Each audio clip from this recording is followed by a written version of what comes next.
오늘 우리에게 주시는 하나님의 말씀은 요한복음 14장 6절부터 11절 말씀입니다.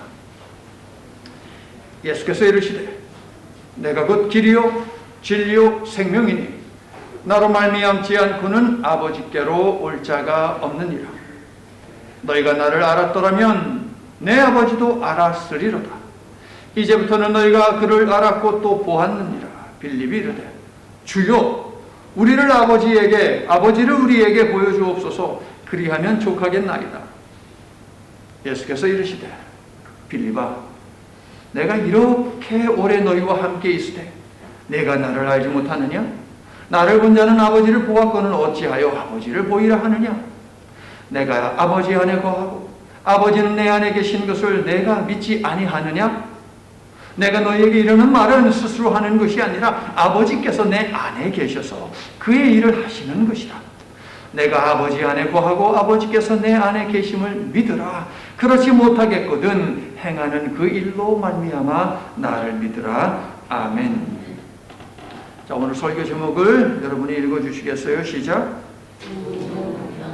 자, 우문, 어리석은 질문입니다.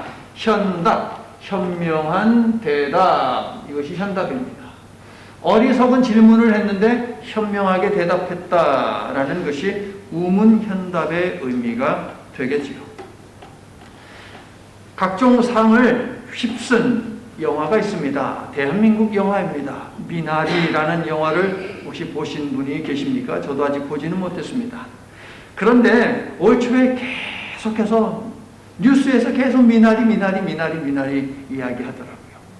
아카데미 여우 조연상을 받은 우리 배우 윤여정 씨가 인터뷰를 하는데 인터뷰하는 사람이 여자분인데 변호사 출신입니다. 이분이 이렇게 질문했습니다. 브래드 피트를 만나서 그와 대화할 때에 브래드 피트에게서 어떤 냄새가 났습니까? 라고 물어봤어요. 영화인으로서 또 한 인간으로서의 브래드 피트는 어떤 사람입니까? 라는 질문입니다. 이런 질문은 종종 하는 질문이에요. 그런데 윤여정 씨가 이렇게 답했습니다. 나는 개가 아니에요. 나는 그의 냄새를 맡지 않았습니다.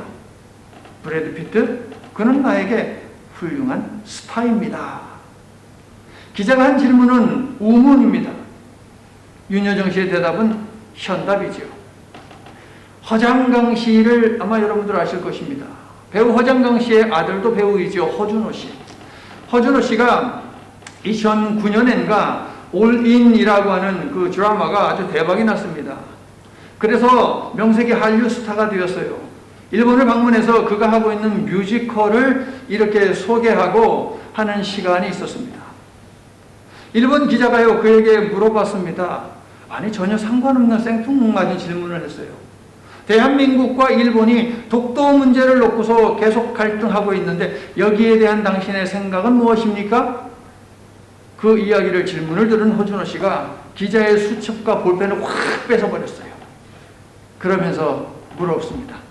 기분이 어때요? 이게 허준호 씨의 대답인 것이에요.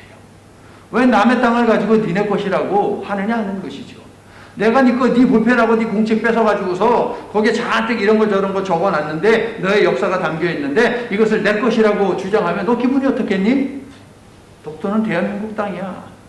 이것을 우문현답이라고 합니다. 요한복음 14장에는 우문현답이 4번이나 등장을 하고 있습니다. 영적으로 열려있지 않으니 제자들은 어리석은 질문만을 계속해서 해야 됩니다.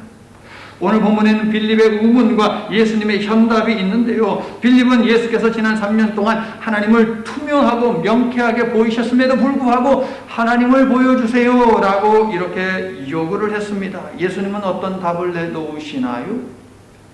먼저 베드로와 도마의 우문 그리고 예수님의 현답을 살펴보고 빌립의 우문과 예수님의 현답에 대해서 우리가 보자고요.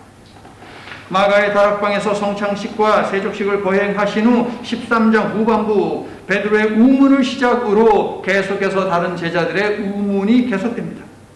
예수님은 그때마다 주옥같은 답변을 내놓으시는데 예수님의 대답은 현답을 넘어서 구원과 영생을 제시하는 답이라고 할 수 있습니다. 현명한 대답, 지혜로운 대답 그 이상이에요. 영생을 위한 답을, 구원의 문을 여는 답을 예수님이 주고 계십니다. 베드로는 주여 어디로 가시나이까 하면서 자신을 비롯한 다른 모든 제자들을 염려와 근심의 수렁으로 빠뜨리죠.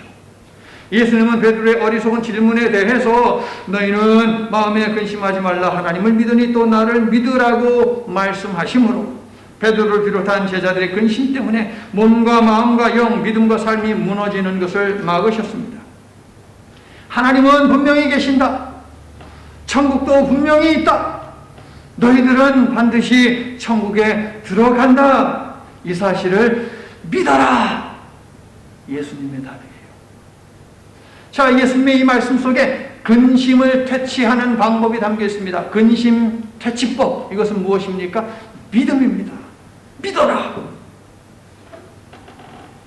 근심하지 말고 믿어라. 믿음이 바로 근심 퇴치법입니다.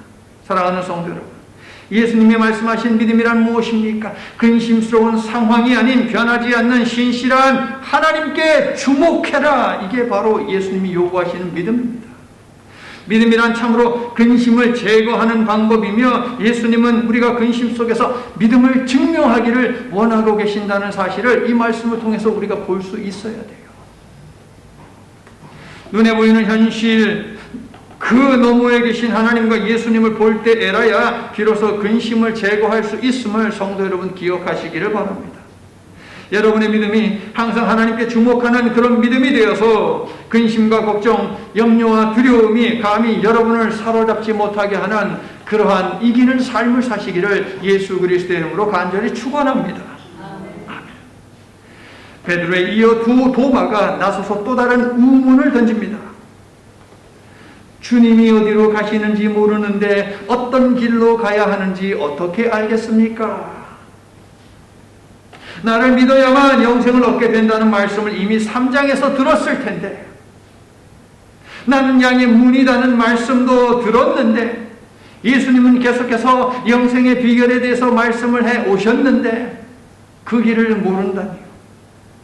빌라도가 예수님께 진리가 무엇이냐고 물었는데 참 어리석습니다. 진리 대신 예수님이 바로 앞에 있는데 진리를 앞에 놓고 진리가 무엇이냐라고 물었으니 말입니다. 제자들이 지금 똑같은 질문을 하는 거예요. 나는 길이다라고 말씀을 분명히 하셨는데 그 길이 어디냐고 묻고 있어요. 내가 길이라니까, 그러니까 그 길이 어디냐고요, 이렇게 묻는 거죠. 여러분, 얼마나 답답한 노릇입니까? 예수님은 의심 많은 도마의 우문에 대하여 구원과 영생의 원리를 다시 알리십니다. 너는 길이 무엇인지 어디인지 모른다고 했느냐? 내가 바로 길이야. 또한 나는 진리이며 생명이다. 나로 말미암지 않고는 아버지가 계신 천국에 갈 수 없다. 구원과 영생을 얻는 원리를 우리 예수님이 알려주시죠. 예수님은 도마의 질문에 대해서 첫 번째, 나는 길이다 라고 말씀하십니다. 예배 후에 여러분은 분명 집으로 돌아가실 터인데 여러분의 집에 가는 길은 셀 수 없이 많이 있습니다. 저희 집에 가는 길도 길 하나하나 따지면 수백 가지가 됩니다. 여러분. 제가 선택해서 매일 새벽 교회를 왔다 갔다 하고 매일 출퇴근을 하는 길은 하지만 정해져 있어요. 그 길이 가장 빠른 지름길이기 때문에 저는 그 길을 선택해서 옵니다. 그런데 지름길보다 더 중요한 것이 있습니다. 안전한 길이어야만 합니다. 여러분이 매일 오고 가는 그 길에 어느 날 운전해서 가고 있는데 바리케이트로 막혀 있고요, 겉에 간판이 있습니다. 땅 꺼짐이 예상되오니 다른 길로 돌아가십시오. 공사 중도 아니고요, 땅이 꺼진대요. 땅이 꺼진대요. 그러므로 그 사인을 보면서 우리는 불평하지 않습니다. 어휴, 저 사인이 없었으면 나 죽을 뻔했네. 이거 아닙니까? 고마워하고 감사하면서 다른 길로 돌아서 집으로 가겠지요. 안전한 길을 우리는 선택을 할 것입니다. 목적지까지 도달하는데 분명 여러 개의 길들이 있지만 길은 목적지가 아닙니다. 길은 방향일 뿐이에요. 길은 목적지에 도달하기 위한 하나의 과정일 뿐이죠. 길은 방향이지 목적지가 아닙니다. 예수님이 말씀하신 길은 하늘 가는 밝은 길인데, 예수님은 우리가 하나님 나라에 잘 도착하도록 친히 천국으로 가는 길이 되어 주셨다는 사실입니다. 할렐루야. 나로 말미암지 않고는 아버지께로 올 자가 없느니라. 그래서 I am a way가 아니고 I am the way인 것입니다. 부활과 영생의 나라로 인도하는 이 유일한 길을 우리는 십자가의 길이라고 부릅니다. 십자가는 천국까지 나 있는 길이지요. 성도 여러분, 십자가를 통해 나 있는 길의 끝에는 천국, 즉 하나님의 품이 있음을 믿으시기를 바랍니다. 길이라고 다 길이 아니라 정확하고 안전해야만 길입니다. 잠언 14장 12절은 말합니다. 어떤 길은 사람이 보기에 바르나 필경은 사망이니라. 오늘 예배에 잘 나오셨습니다. 여러분은 하나님의 품을 향해서 가고 있습니다. 우리를 구원과 생명으로 인도하는 길은 오직 한 길, 예수 그리스도 한 분뿐임을 믿는 분들은 큰 소리로 아멘 합시다. 아멘. 두 번째로 예수님은 도마에게 내가 진리다라고 말씀을 하십니다. 사람들은 오늘 본문 6절 때문에 기독교를 독선적이고 편협하다라고 이야기합니다. 기독교 너는 왜 너한테만 진리가 있다고 주장하니? 라고 사람들은 이야기를 하죠. 물론 철학, 정치, 이념, 경제, 논리 그리고 다른 종교들이 주장하는 진리 있습니다.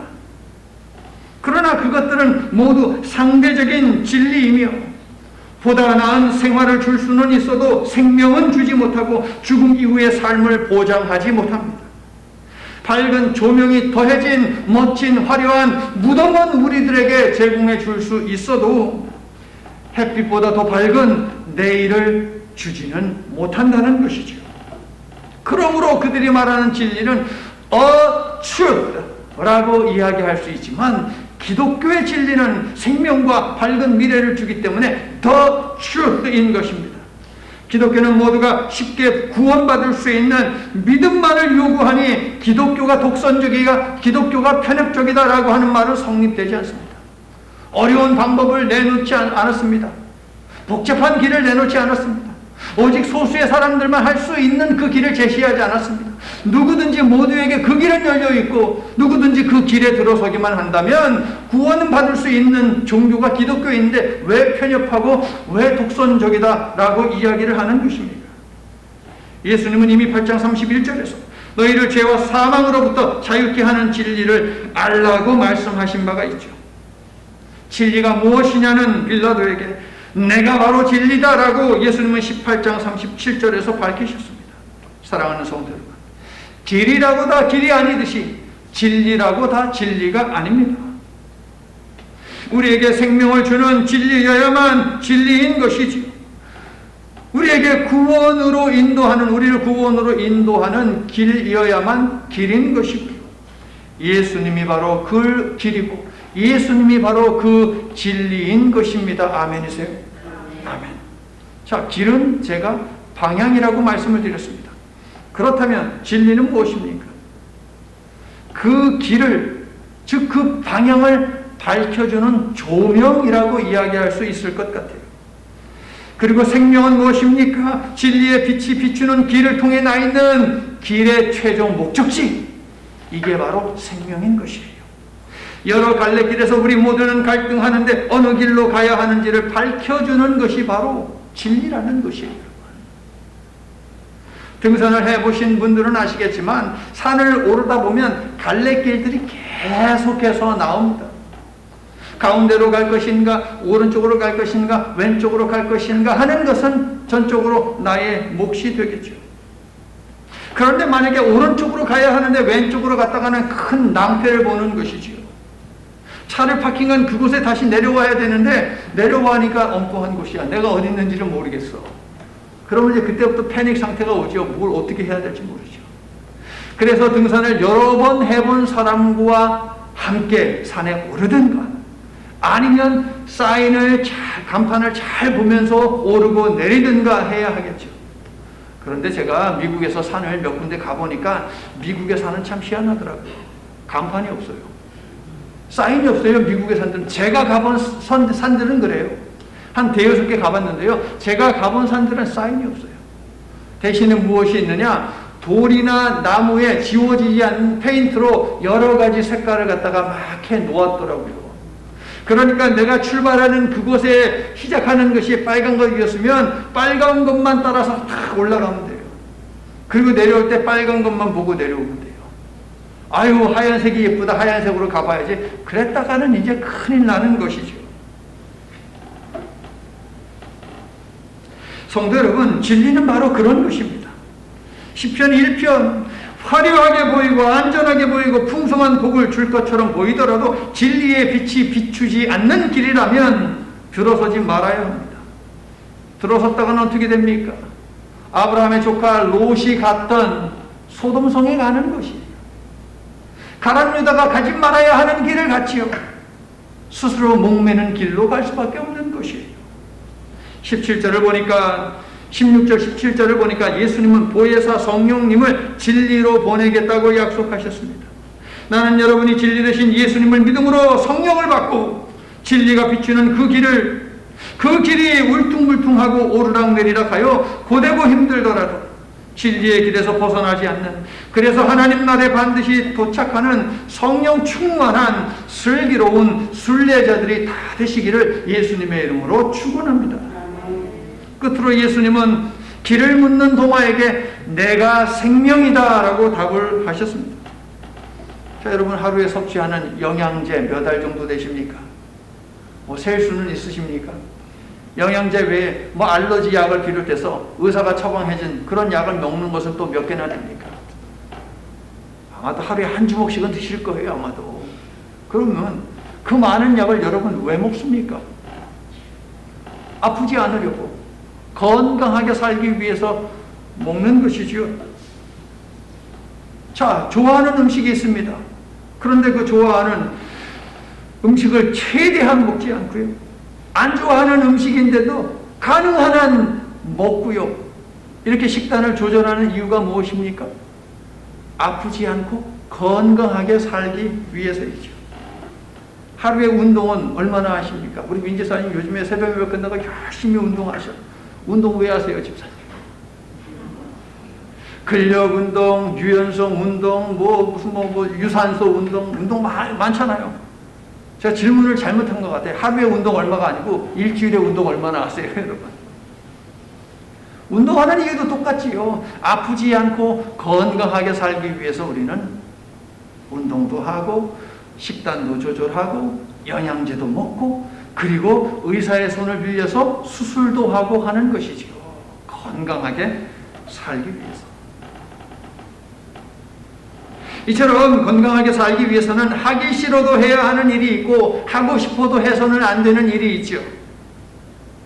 자, 예수님은 생명, 그러니까 영생을 우리에게 주기 위해서 아버지께 가셔야 한다고 하시는데, 그렇다면 영생을 위해서 우리가 해야 하는 일은 무엇이겠습니까?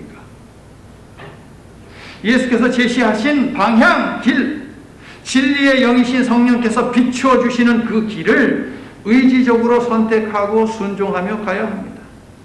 그래야만 신앙 여정의 목적지인 부활 생명으로 사는 하나님 나라에 도착할 수 있으니까요.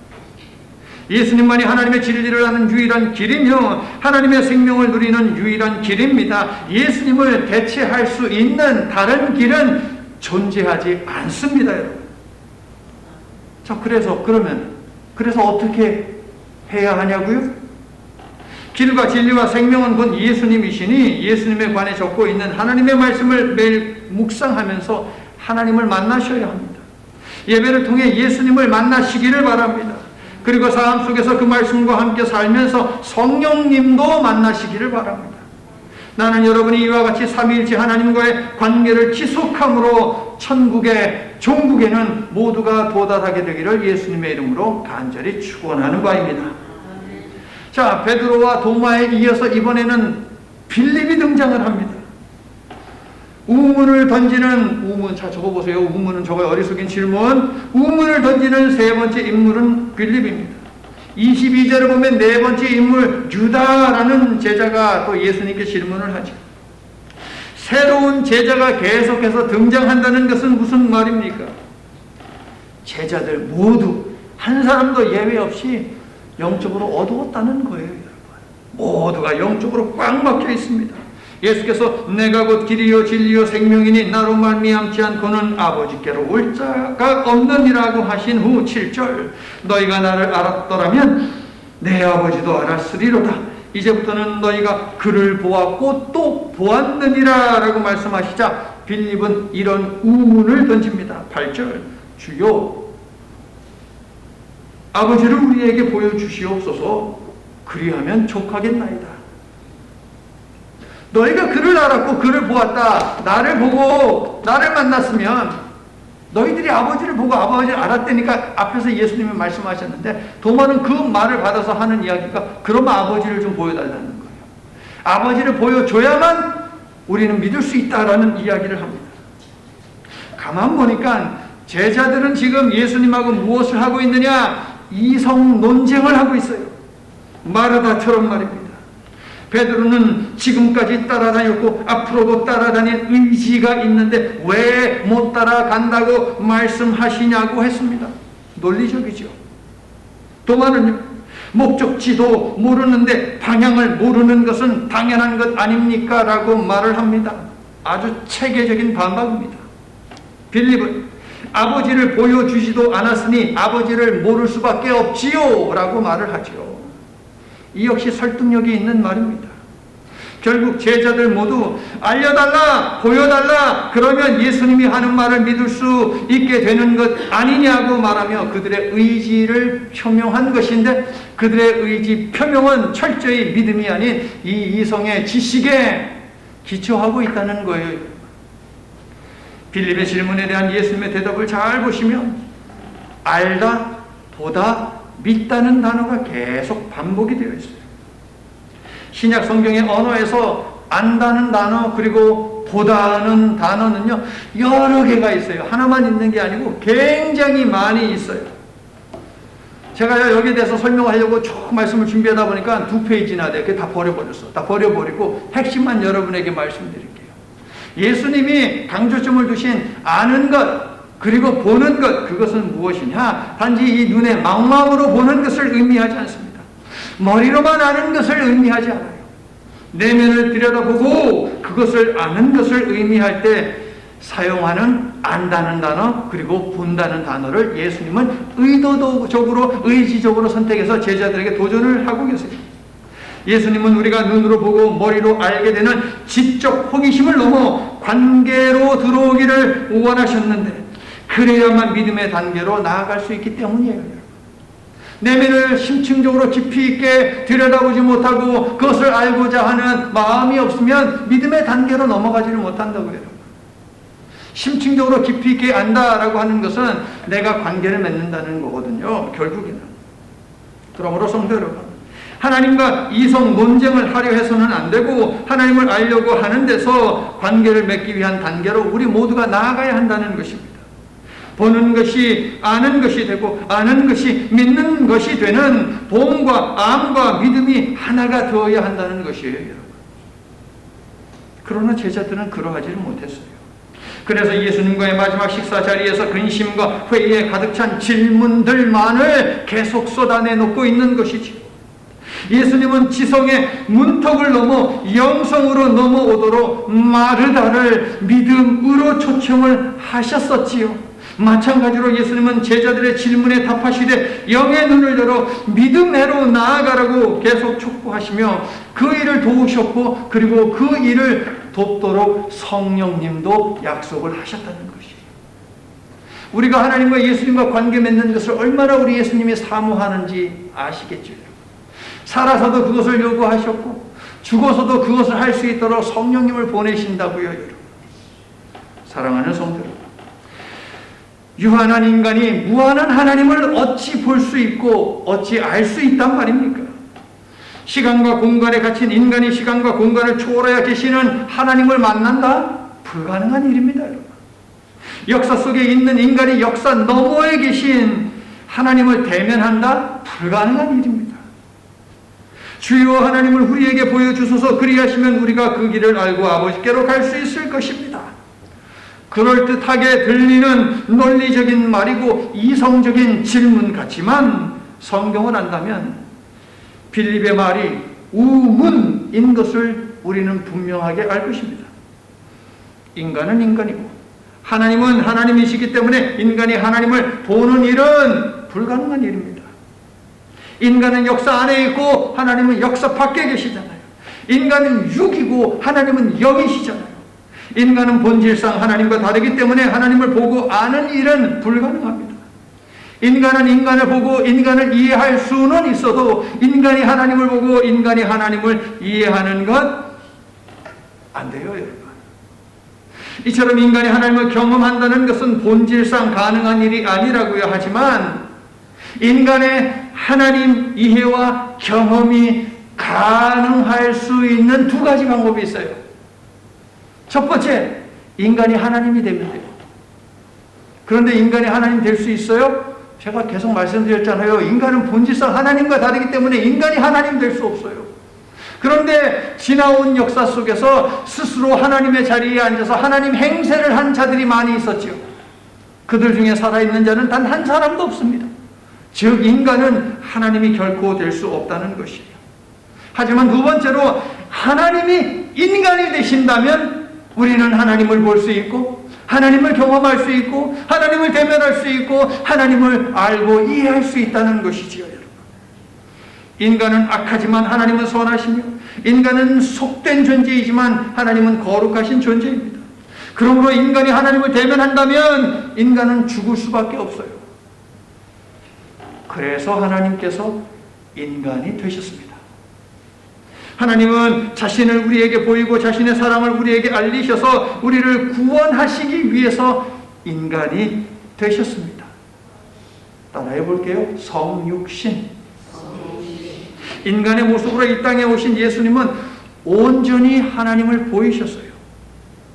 하나님의 얼굴을 보이셨고 마음을 보이셨고 능력을 보이셨고 구원을 향한 하나님의 의지를 보이셨다는 것입니다. 할렐루야.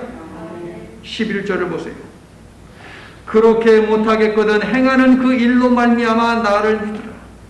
예수님이 가르쳐 주시고 예수님이 가르치신 그 방향을 보면서도 믿지 못하겠다면 예수님이 그동안 해오신 일들을 보면 너희는 믿을 수 있지 않겠느냐 하는 말씀이에요. 여러분. 인간이 죽은 자를 살릴 수 없습니다.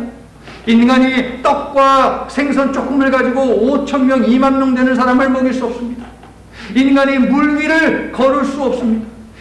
인간이 병든 자를 고치게 할 수는 없어요. 불치병에 걸린 사람들. 그런데 예수님은 그 일을 쭉 해오지 않으셨습니까? 요한에 따르면 예수님은 7가지 기적을 갖다가 보이셨죠. 7이라고 하는 숫자는 완전 숫자입니다. 온전히 하나님을 그 기적들을 통해서 드러내셨다 하는 의미예요. 그러므로 요한은 기적 말고 기적 자체 말고 희한한 신비한 그 일 자체 말고 거기에만 초점을 맞춘다면 하나님을 볼 수 없고 하나님을 이해할 수 없다. 그러므로 기적이 아닌 그 속에 담겨있는 예수님이 보여주시고자 하는 그 하나님을 보아야 한다. 그래서 기적이라는 단어, 미러클이라는 단어는 버려버리고 표적, 사인이라는 단어를 의도적으로 선택해서 요한은 사용한 것이죠. 그러므로 더더욱이 분명해진 것이에요. 예수님이 수많은 표적을 행하셨지만 그 표적 속에 담겨있는 하나님을 제자들은 못 봤다는 거예요.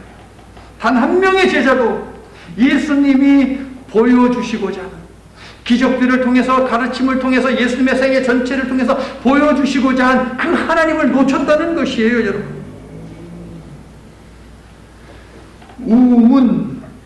우문만을 지속적으로 할 뿐입니다. 제자들은 3년 동안 기적만 보았지 하나님은 못 보았습니다. 그들이 아는 것은 알맹이가 빠진 껍데기뿐입니다. 그래서 믿음의 단계로 도약하지를 못했어요.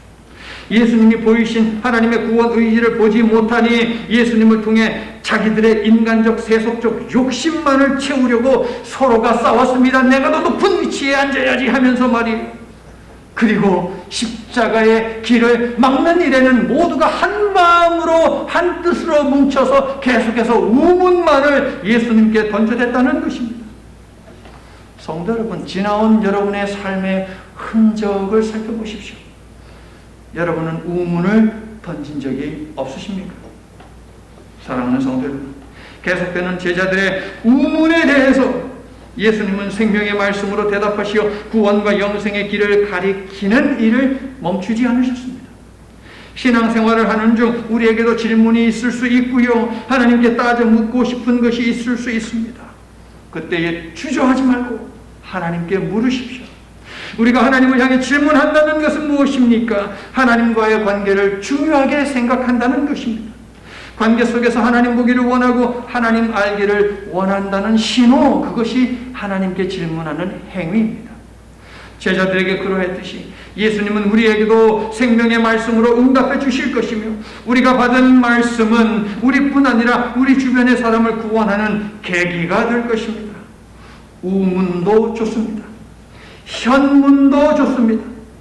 예수님과의 대화를 통해서 하나님과 끈끈한 관계를 유지하는 구원 백성들로 살아가시기를 예수님의 이름으로 축원합니다.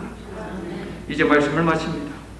성도 여러분, 정보나 지식을 통해서 하나님에 대해서는 알 수 있어도 하나님을 알 수는 없습니다.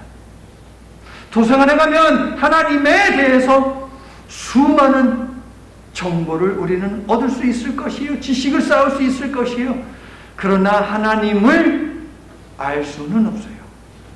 예수께서 지식과 정보의 바탕을 둔 마르다에게 믿음을 요구하셨던 것을 기억하실 것입니다. 내가 이것을 믿느냐? 라고 마르다에게 물으셨지요. 예수님은 빌립에게도 동일하게 믿음을 요구하십니다. 11절을 보세요. 믿으라! 또 쭉 가니까 믿으라! 11절. 다음 주일에 나눌 말씀이지만 믿으면 어떤 일을 하신다고 12절에서 약속하고 계십니까? 나를 믿는 자는 내가 하는 그 일도, 내가 하는 일을 그도 할 것이다. 여기서 이야기하시는 일은 바로 사복음서의 일을 할 것이다 라는 의미입니다.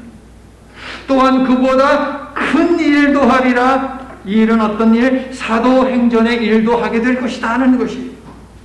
예수님을 믿었을 때의 제자들은 비로소 천국으로 인도하는 십자가의 길을 걸으며 복음을 땅끝까지 증거하는 삶을 살게 됩니다. 성도 여러분, 신앙인의 삶을 살기를 바라십니까? 알고자 하는 마음도, 이해하고자 하는 마음도, 설득당하고자 하는 마음까지도 먼저 내려놓고 우선적으로 예수님을 믿으시기를 바랍니다. 하나님을 믿으면 하나님을 알게 되고, 하나님을 알게 되면 하나님을 보게 됩니다. 그리고 하나님을 이해하게 된다고 성경은 우리에게 증언하고 있습니다. 믿기 힘들다면 나의 믿음 없음을, 나의 믿음 연약함을 긍휼히 여겨주소서, 도와주소서라고 기도하십시오.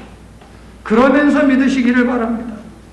우문, 우리의 어리석은 질문에 예수님은 우리에게도 요구를 하실 것입니다. 믿으라!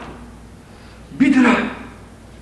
예수님의 요청에 아멘으로 반응함으로 부활과 영생으로 반응하시는 예수 그리스도의 축복을 여러분의 것으로 모두 다 만드시기를 예수님의 이름으로 간절히 축원합니다. 사랑하는 하나님, 하나님의 아들 예수님을 믿는 신앙에 입문한 이래로 우리에게도 많은 질문들이 있고, 어떤 질문들은 우리로 하여금 서운하게 하고 분노하게 하고 의심하게 하고 좌절하게 하고 하나님께 하소연하며 따져 묻게도 합니다. 그러나 하나님은 언제나 생명의 말씀으로 우리에게 대답하시지, 우리에게 참으시며 우리를 사랑으로 대하시고 한결같이 응답하시는 하나님께 감사하며 우리가 가진 질문들을 통해 구원과 영생의 복음을 전하는 열심을 품도록 주님 도와주시옵소서. 예수님의 십자가 희생을 통해 우리를 구원하신 하나님의 사랑을 믿으며 증거하며 살도록 축복해 주시옵소서. 예수님 이름으로 기도합니다. 아멘.